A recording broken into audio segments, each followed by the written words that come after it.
All right, welcome. Today we're going to crack open a really big idea in communication. And we're going to do it by looking at one of the most common and, believe it or not, one of the most powerful words we use every single day. Okay, so to get started, let's play a little game. I'm going to show you three totally different things. Your job? Figure out the one single word that ties them all together. Ready? Okay, first up, think about what you get from a library. You know, filled with pages, stories. What is that? All right, next. Picture this. You're planning a vacation. You got to call the hotel, get online, make sure you have a room waiting for you. What's the word for that action? And for our last one, think about what happens when the police formally charge someone with a crime. What's the official term they use? Did you get it? The answer is book. Yep, you read a book, you book a hotel room, and the police, they book a suspect. How crazy is that? One little four-letter word, three totally different worlds. So you gotta wonder, right? How can one tiny word be so versatile? Well, it's not an accident. Turns out this is totally by design. And that design has a name, Basic English. It's this really cool system, a whole approach to language that was built for one reason, to make communication super clear and simple for everyone all around the world.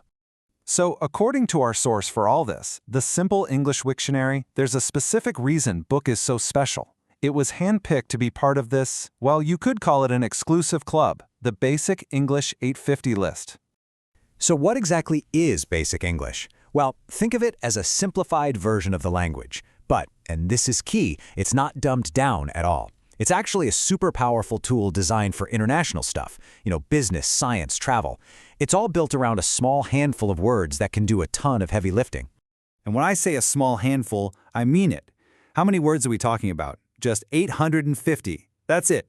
The whole system is based on this wild idea that with just those 850 words, you can say pretty much anything you need to, no matter how complicated. Okay, so let's actually see how this works. We're going to go back to our source, the Wiktionary page, and take a closer look at our word book to see what makes it such a powerhouse. All right, the first big secret to its power? It can wear two different hats. It can be a noun, a thing, and it can be a verb, an action.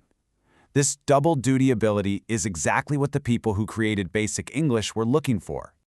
So when book is a noun, a thing, our source shows us three different meanings. We've got the obvious one, right? The pages we read. But then there's also a book of stamps, which is just a set of things stuck together. And then there's a company's books. That's their financial records. See? Pretty different. Okay, now let's flip it. What about as a verb, an action? Well, to book can mean to reserve something, like that flight or hotel room we talked about, but it also has that totally separate legal meaning, right? When the police officially record a crime. So you've got three nouns, two verbs, all packed into one little word. And here's where it gets really powerful. This one core word acts like a Lego brick. From the noun book, you can build all these other, more specific words. Words like bookcase, cookbook, or bookkeeping.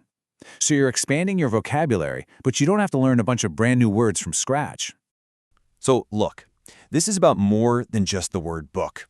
The real takeaway here is the big idea behind it all, that a small number of really well-chosen, flexible words can have a huge impact on how we all communicate across the globe. And if you want proof of that impact, check this out.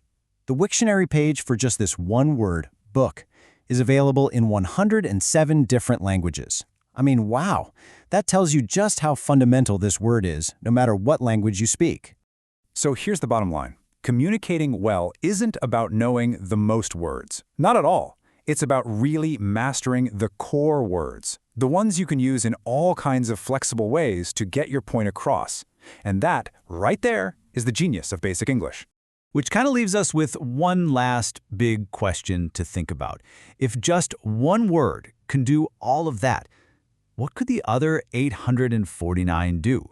Really, how much of our entire world could we talk about and explain with just 850 simple words?